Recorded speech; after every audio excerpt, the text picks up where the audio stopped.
अगर आप हर week same wait उठा रहे हो तो आप जिम नहीं, अपना टाइम वेस्ट कर रहे हो। एक्चुअली प्रॉब्लम आपकी डाइट या सप्लीमेंट नहीं है, प्रॉब्लम है आपकी वर्कआउट रूटीन कि आप कैसे वर्कआउट कर रहे हो। तो आज मैं आपको एक ऐसा तरीका बताऊंगा जिससे ना तो आपको एक्स्ट्रा वर्कआउट करना पड़ेगा, एक्स्ट्रा टाइम वेस्ट करना पड़ेगा जिम में, और इस चीज़ का नाम है progressive overload. So let's start the video. So hello guys, अगर आप बिगिनर हो या इंटरमीडिएट हो, आप भी रेगुलर जिम जा रहे हो, मेहनत भी कर रहे हो, पर फिर भी अगर आपको सेटिस्फाइंग रिजल्ट्स नहीं मिल रहे, तो फिर ये वीडियो आपके लिए गेम चेंजर होने वाली है। इस वीडियो के एंड तक आपको पता चल जाएगा कि प्रोग्रेसिव ओवरलोड क्या है, इसको कैसे अप्लाई करते हैं और वो मिस्टेक्स जो 90% लोग करते हैं। नाउ प्रोग्रेसिव ओवरलोड क्या है, सिंपल लैंग्वेज में समझते हैं। आपकी मसल तब ग्रो होती है जब आप अपनी मसल्स को हर वीक थोड़ा ज़्यादा चैलेंज करते हैं। अगर आप हर वीक सेम वही वेट उठाओगे, वही रेप्स मारोगे, वही सेट्स मारोगे, तो आपकी मसल बोलेगी ये तो ईजी है, और यहीं पे आपकी मसल ग्रोथ रुक जाती है। तो आपको ये मिस्टेक नहीं करनी है, आपको हर वीक कुछ ना कुछ इम्प्रूव करना है। प्रोग्रेसिव ओवरलोड का मतलब ही यही है कि आपको हर वीक कुछ इम्प्रूव करना है, लाइक सेट, रैप्स, कंट्रोल, समझे? ये है प्रोग्रेसिव ओवरलोड। अब बात करते हैं प्रोग्रेसिव ओवरलोड के 5 बेस्ट मेथड्स जिससे हम अपनी मसल ग्रोथ को अचीव कर सकते हैं। पहला है वेट इंक्रीज करना। ये सबसे सिंपल मेथड है। लेट्स अज्यूम आपने लास्ट वीक 10 kg से 3 सेट मारे और तीनों सेट में आपके 10-10-10 रेपिटेशन निकले। अब आपको नेक्स्ट वीक क्या करना है, वेट बढ़ाना है। अब आपको 12.5 kg से कोशिश करना है। इससे क्या होगा, आपकी मसल पे स्ट्रेस भी आएगा और आपके मसल ग्रोथ भी होगी। जैसे बात करते हैं, आपने 12.5 kg से पहले सेट में 7 रैप्स मारे, तो आपको दूसरा सेट भी 12.5 kg से मारना है। अगर उसमें भी आपके 7 रैप्स निकले तो वेल एंड गुड है, तो आपको तीसरा सेट भी 12.5 kg से मारना है, समझे? दूसरा पॉइंट है रैप्स इंक्रीज करना। जैसे आपने लास्ट टाइम 10 kg से 10 रैप्स मारे, अब इस वीक आप 10 kg से 12 रैप्स मारो। हर वीक 2-2-2 रैप्स बढ़ाओ, पर ये इतना इफेक्टिव नहीं है। आप कितना ही रैप्स बढ़ा लोगे, 10 kg से क्या 100 रैप्स मार लोगे? नहीं, ये पॉसिबल नहीं है। तो ये मेथड इतना इफेक्टिव नहीं है। तीसरा मेथड है सेट्स इंक्रीज कर दो। लेट्स अज्यूम लास्ट टाइम आपने चेस्ट के टोटल 9 सेट्स मारे, तो अब नेक्स्ट टाइम जब आपकी फिर से चेस्ट आएगी तो उसमें सेट्स इंक्रीज कर दो, 12 सेट्स कर दो। इससे भी आपकी मसल ग्रोथ होगी। फोर्थ मेथड है रेस्ट टाइम। जी सही सुना आपने, रेस्ट टाइम। ये बहुत से लोगों को पता ही नहीं होता कि इससे भी प्रोग्रेसिव ओवरलोड होती है। जैसे आपने 15 kg से मारे 3 सेट्स और तीनों सेट में आए आपके 10-10-10 रेप्स, पर इसके बीच में आपने कितने का रेस्ट लिया? 3 मिनट्स का। तो अब आप क्या करो, अपने रेस्ट पीरियड को कम कर दो 1 मिनट से। अब आप फिर से 15 kg से मारो, और अगर आपने 15 kg से तीनों सेट में फिर से 10-10-10 रेप्स निकाल लिए और इसमें रेस्ट पीरियड आपने लिया 2 मिनट का, तो ये भी एक प्रोग्रेसिव ओवरलोड है। कैसे? क्योंकि आपने इस बार मसल्स को स्ट्रेस देने के लिए रेस्ट पीरियड कम कर दिया, और रैप्स आपके फिर भी सेम निकले, तो ये भी एक मसल ग्रोथ है। इससे आपका रेस्ट पीरियड कम हो गया और मसल्स पे स्ट्रेस बनी रही। फिफ्थ मेथड है better form and slow control. Ego छोड़ो, कंट्रोल लाओ। जितना स्लो कंट्रोल पिलाओगे उतना मसल्स पे टेंशन बनेगी और आपकी मसल ग्रोथ होगी।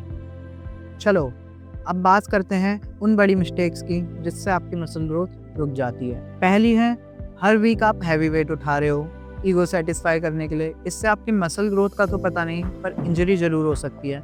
इसलिए वो वेट उठाओ जिसे आप कंट्रोल कर सको। दूसरा है प्रोग्रेस को ट्रैक ना करना।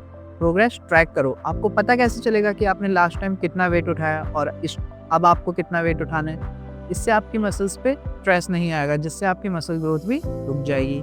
और तीसरा है, हर वीक हैवी वेट तो उठा रहे हो पर आप 7 से 8 घंटे की स्लीप नहीं ले रहे, समझे? प्रोटीन पूरा नहीं कर रहे। इससे आपकी मसल ग्रोथ कैसे होगी?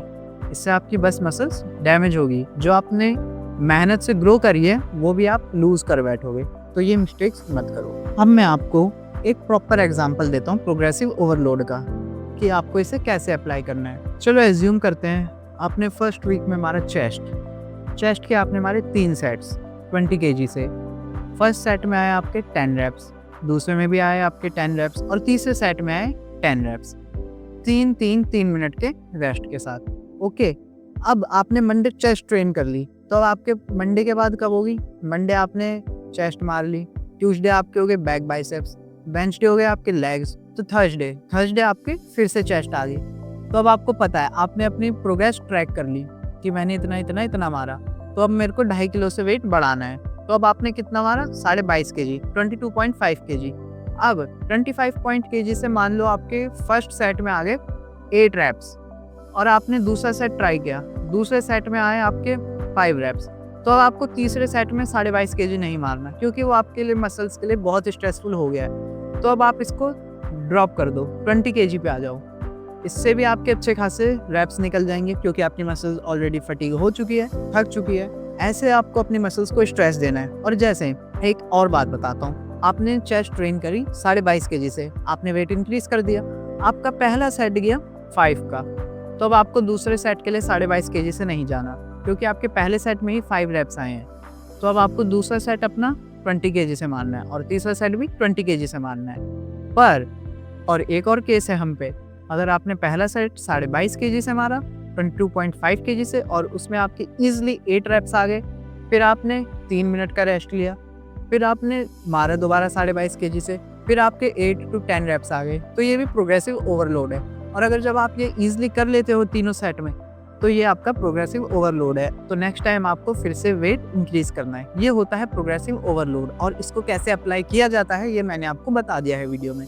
तो अब आपको पता चल गया होगा कि आपकी मसल्स ग्रोथ क्यों रुक रही है, कैसे रुक रही है, आप क्या मिस्टेक्स कर रहे हो, आपको कैसे मसल्स को शॉक करना है, मसल्स को कैसे स्ट्रेस में डालना है। समझे? टाइम, रेस्ट पीरियड बहुत जरूरी है। लोग रेस्ट नहीं लेते, इसकी वजह से क्या होता है, आपकी मसल फटीग हो जाती हैं, आप प्रॉपर अपना 100% नहीं दे पाते, आप अपने हार्ट बीट को कैच नहीं कर पाते, वैसे ही आप दूसरा सेट मान लेते हो कि मिस्टेक है। रेस्ट करो, इससे आपकी मसल्स को अच्छा फील होगा, आपको अच्छा फील होगा। एक बार ट्राई करना। या फिर अगर आपको लगता है कि आप हर वीक सेट्स इंक्रीज नहीं कर सकते, तो आप रैप्स इंक्रीज कर लो। मंडे आपने चेस्ट मारी, 20 kg से 9 रैप्स आए, तो थर्सडे फिर से चेस्ट होगी, तो 20 kg से 11 रैप्स के लिए कोशिश करना। ये भी तो प्रोग्रेसिव ओवरलोड है। वीक 1 में आपने रैप्स इंक्रीज करे, वीक 2 में सेट्स इंक्रीज कर लेना। इतना सिंपल है, समझे? जरूरी थोड़ी आपको वेट इंक्रीज करना है, नहीं, वेट इंक्रीज नहीं हो रहा, रैप्स इंक्रीज कर लो, नेक्स्ट टाइम वेट इंक्रीज कर लेना। बस इतना सिंपल है। No fancy methods, just consistency रखो, सही मेथड रखो, अपने आप बॉडी बनेगी। जिम में उसकी बॉडी बनती है जो स्मार्ट ट्रेनिंग करता है, ना कि उसकी जो 3600 एक्सरसाइज कर लेता है एक ही मसल की, फिर भी उसकी मसल बन नहीं रही, वहीं पे वहीं स्टक है वो। तो स्मार्ट ट्रेनिंग करो। अगर आपको ये वीडियो हेल्पफुल लगी तो प्लीज़ लाइक करना, सब्सक्राइब करना और कमेंट करना। और आपको अगर जब किसी टॉपिक पे डाउट है तो आप वो कमेंट में लिख देना, मैं आपको और अच्छे से समझाऊंगा एकदम ईजी तरीके से। तब तक के लिए train smart, grow strong. See you in the next video. Thank you.